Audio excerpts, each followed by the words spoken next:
Imaginez rentrer chez vous après des mois d'absence, avec une seule intention, offrir une surprise à la personne que vous aimez le plus au monde. Un café ordinaire. Un matin banal. Et puis, en quelques secondes, tout bascule. Dans une petite ville où le silence est devenu une habitude, un acte de trop va réveiller une peur enfouie depuis des années. Une mère digne humiliée en public. Des témoins immobiles. Et un fils qui entre au mauvais moment, ou peut-être au bon. Ce que vous allez voir n'est pas seulement une histoire de violence ou de justice. C'est le récit d'un basculement. D'un regard qui refuse de se détourner. D'une communauté qui apprend enfin à dire non. Voici l'histoire de Maple Hollow, et du jour où la peur a perdu son pouvoir.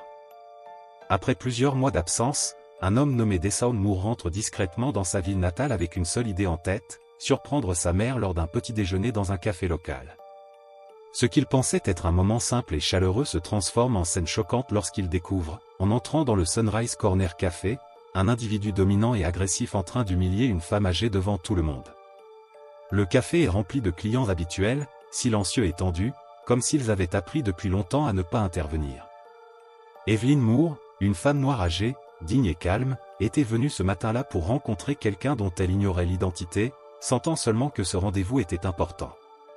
En traversant l'allée étroite, elle frôle accidentellement la jambe d'un homme assis de manière provocante, bloquant volontairement le passage. Ce contact involontaire déclenche une réaction violente, l'homme se lève, l'accuse à haute voix et la frappe devant tous, provoquant un choc général mais aucune réaction. Personne n'ose intervenir, prisonnier d'une peur installée depuis des années dans cette ville. Evelyn, au sol, tente de se relever, le visage marqué par la douleur et l'humiliation. C'est à ce moment précis que la porte du café s'ouvre et que Deshaun entre. Son entraînement et son instinct lui font immédiatement sentir que quelque chose ne va pas. Il observe la scène, reconnaît sa mère, blessée, et comprend en un instant que le moment qu'il avait soigneusement préparé s'est transformé en cauchemar. Il s'interpose calmement entre elle et son agresseur, aide sa mère avec douceur et lui demande simplement si elle a été touchée. Lorsqu'elle confirme, le calme apparent disparaît. L'homme arrogant, sûr de son impunité, continue de parler sans se rendre compte que la situation vient de basculer. Cette fois, la peur change de camp, et le silence du café devient le témoin d'un tournant irréversible. Des années d'entraînement et de discipline se sont libérées en quelques secondes. Richard s'est effondré au sol, du sang s'échappant de sa bouche et de son nez tandis qu'il tentait de ramper pour fuir. La salle a réagi dans un souffle collectif, des chaises ont reculé, des murmures ont éclaté, mais personne n'a osé intervenir. Personne n'en avait le courage. Deshaun se tenait au-dessus de lui, respirant calmement, le regard fixe, les poings serrés. Il lui reprocha d'avoir osé toucher et manquer de respect à sa mère. Richard leva faiblement les mains, la panique peinte sur son visage, suppliant qu'on arrête, jurant qu'il ignorait qui elle était. Un dernier coup, mesuré mais ferme, mit fin à toute discussion. Pour Deshaun, l'excuse n'avait aucune importance. Il recula ensuite, non par faiblesse, mais par choix. Richard éclata en sanglots, recroquevillé, brisé devant les mêmes personnes qui l'avaient intimidé pendant des années. Pour la première fois, le rapport de force s'était inversé et tout le monde en était témoin. Deshaun se tourna vers sa mère, encore sous le choc, appuyée contre une table, mais debout. Leurs regards se croisèrent. Elle ne le réprimanda pas, ne le félicita pas, elle hocha simplement la tête, un geste discret mêlant peur, amour et soulagement. Au loin, des sirènes se rapprochaient. Quelqu'un avait finalement appelé la police. Deshaun leva lentement les mains, sans résistance ni agitation, ajusta sa veste et attendit. Richard resta au sol, tremblant, murmurant des excuses que plus personne n'écoutait. À l'extérieur, sur Maple Hollow Road, les sirènes devinrent plus fortes. À l'intérieur du Sunrise Corner Café, quelque chose s'était brisé, non seulement un homme, mais aussi la peur qui le protégeait depuis trop longtemps. Les agents arrivèrent, analysèrent la scène, consultèrent les témoins et les caméras. Les images parlèrent d'elles-mêmes. Richard fut arrêté sans débat pour avoir agressé une femme âgée. Quand il fut emmené, la salle respira enfin. Deshaun rejoignit sa mère et s'agenouilla près d'elle. Elle le regarda attentivement, le reconnut, et comprit. Il avait voulu lui faire une surprise. Les larmes aux yeux, elle le serra contre elle. Le café ne célébra pas, mais se libéra. Les clients commencèrent à parler, à remercier, à avouer combien ils avaient vécu dans la peur. Lorsque la voiture de police s'éloigna, la ville sembla différente, l'injustice venait d'être stoppée, et Evelyn avait enfin retrouvé son fils. Après le départ des voitures de police, le Sunrise Corner Café resta plongé dans un silence étrange, différent de celui de la peur. Cette fois, c'était un silence lourd de réalisation. Les tasses refroidissaient sur les tables, les mains tremblaient encore, mais quelque chose avait changé. Les clients se regardaient autrement, comme s'ils se voyaient pour la première fois sans le poids invisible qui les écrasait depuis des années. Evelyn Moore, encore assise, respirait lentement. Deshaun était à ses côtés, silencieux, attentif à chaque frémissement, prêt à intervenir au moindre signe de faiblesse. Une serveuse s'approcha timidement avec un verre d'eau et une serviette propre. Sa voix se brisa lorsqu'elle murmura un simple « merci ». Ce mot, si petit, portait pourtant des années de peur tenue. Les jours qui suivirent, la nouvelle se répandit dans toute la ville. Maple Hollow n'avait jamais été un endroit bruyant, mais cette fois, les conversations s'enflammèrent. Dans les maisons, dans les boutiques, dans les églises, on parlait enfin de Richard. De ce qu'il faisait subir aux autres. De ce que chacun avait vu, su, toléré. Beaucoup réalisèrent qu'ils n'avaient pas seulement été victimes de Richard, mais aussi de leur propre silence. Deshaun, lui, ne chercha jamais à être un héros. Il resta discret, accompagnait sa mère chez le médecin, l'écouta raconter ce qu'elle n'avait jamais osé dire. Evelyn confessa que ce rendez-vous mystérieux au café était en réalité une rencontre organisée par un avocat communautaire. Elle avait décidé, pour la première fois, de parler. Pas seulement pour elle, mais pour toutes les humiliations qu'elle avait vues, subies ou tues. Lorsque l'affaire arriva devant la justice, le tribunal fut plein. Des visages familiers, des anciens clients du café, des voisins, des commerçants. Un à un, ils se levèrent pour témoigner. Ce fut difficile. Certains pleurèrent, d'autres tremblaient, mais aucun ne recula. Richard, assis derrière son avocat, n'était plus l'homme dominant du café. Il évitait les regards, écrasé par le poids de toutes les voix qu'il avait fait taire.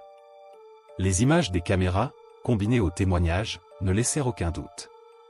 La sentence tomba, arrestation ferme, interdiction d'approcher Evelyn et fermeture temporaire de certains établissements sous enquête pour complicité passive. La ville comprit alors que la justice ne s'arrêtait pas à un seul homme, mais qu'elle demandait des comptes à tous. Evelyn sortit du tribunal soutenue par Deshaun. Les flashs des journalistes crépitaient, mais elle ne regarda pas les caméras. Elle regarda son fils. Elle lui serra la main et murmura qu'elle était fière. Pas de ce qu'il avait fait avec ses poings, mais de ce qu'il avait réveillé dans les cœurs.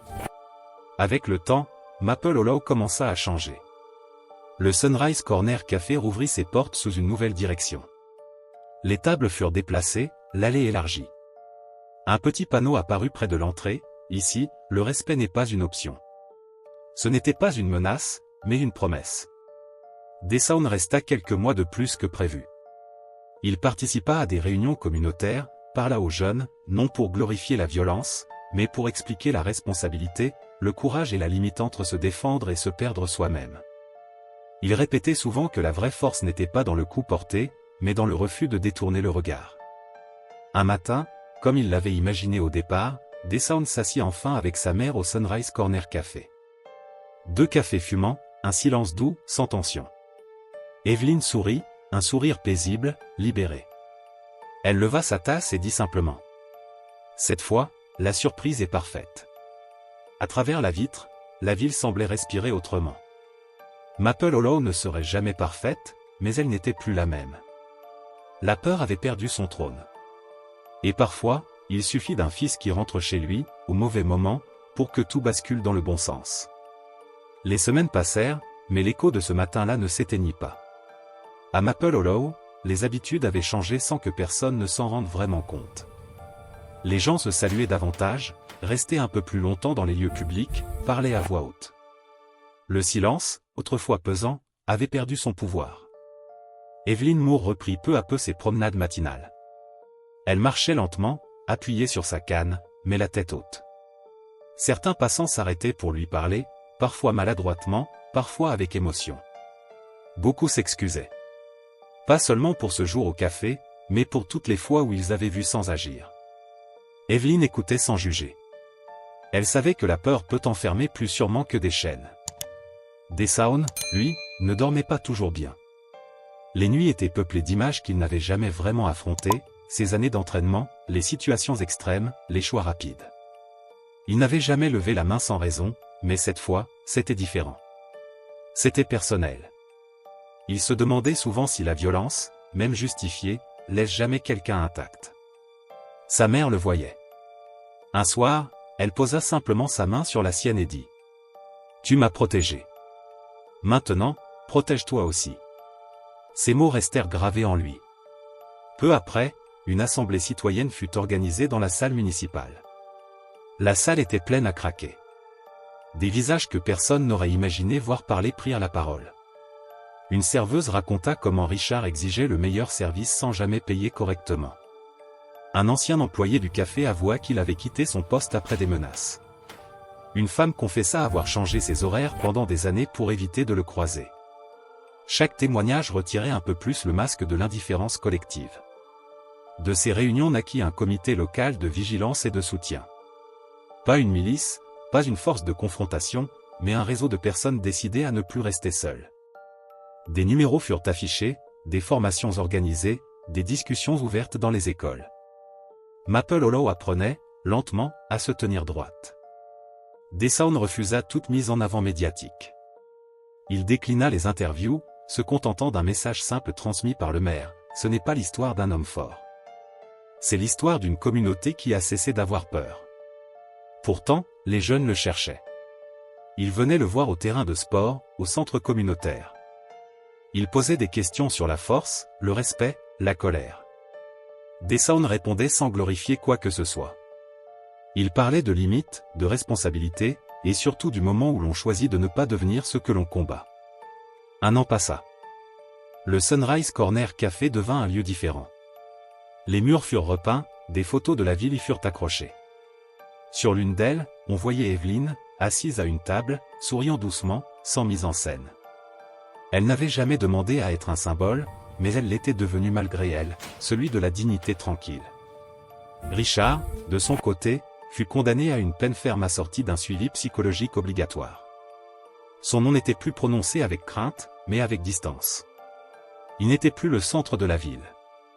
Juste un rappel de ce qui arrive quand la brutalité règne sans opposition. Un matin de printemps, Deshaun annonça à sa mère qu'il allait repartir. Son travail l'appelait ailleurs. Evelyn hocha la tête, comprenant sans tristesse. Elle savait que cette fois, il partait sans laisser derrière lui une ville figée dans la peur. Le jour de son départ, elle l'accompagna jusqu'à la gare routière. Avant de monter, Deshaun se retourna une dernière fois vers Maple Hollow. Ce n'était plus seulement sa ville natale. C'était un endroit qui avait appris à dire non. Evelyn le serra longuement dans ses bras. « Tu n'es pas revenu juste pour me surprendre, dit-elle doucement. Tu es revenu pour rappeler à tout le monde qu'on mérite le respect. » Le bus démarra. Evelyn resta là quelques instants, immobile, puis se redressa et rentra chez elle, le pas lent mais assuré. À Maple Hollow, la vie continua. Pas parfaite. Jamais. Mais désormais, quand quelqu'un tombait, il y avait toujours une main pour l'aider à se relever. Et cette fois, personne ne détournait le regard.